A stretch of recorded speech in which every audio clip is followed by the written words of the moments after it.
상주시가 법원에 가처분 신청 일부 인용에 따라서 철수했던 열방센터와 방역 점검 초소를 다시 운영하기 시작했습니다. 지난 3일부터 열방센터 관련 코로나19 추가 확진자가 오늘까지 모두 8명이나 나오면서 추가 확산을 방지하기 위해서입니다. 이호영 기자입니다. 상주 열방센터 앞 방역 점검 초소가 철수한 것은 지난달 26일 법원이 집행정지 가처분 신청 가운데 일부를 인용하면서부터입니다. 하지만 열흘 만에 다시 방역 점검 초소가 세워졌고 출입하는 차량과 주민 등을 엄격하게 통제하고 있습니다.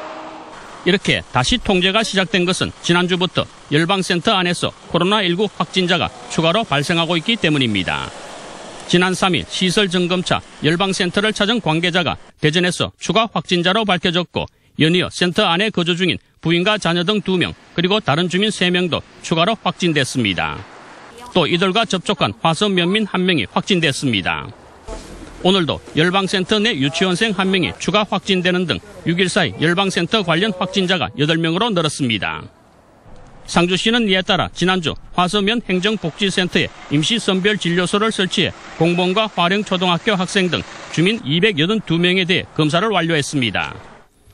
이곳 열방센터 안에는 현재 성교빌리지 18가구 70명과 대안학교 관계자 등이 거주하고 있는 것으로 알려졌습니다.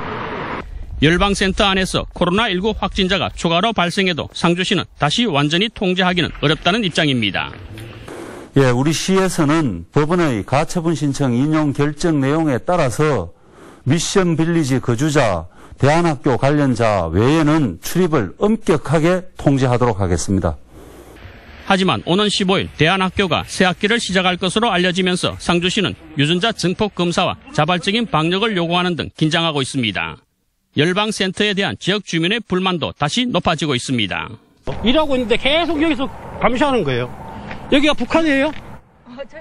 아니, 여기가 북한이에요? 아니, 저희들 일하는 것까지 감시받으면서 이렇게 살아야 돼요. 진짜 억울해 죽겠어요, 나. 상주시는 열방센터의 방역수칙 준수 등을 촉구하고 있지만 지금으로서는 더 이상 뚜렷한 대처 방안이 없어 코로나19가 확산되지 않기만을 바랄 뿐입니다.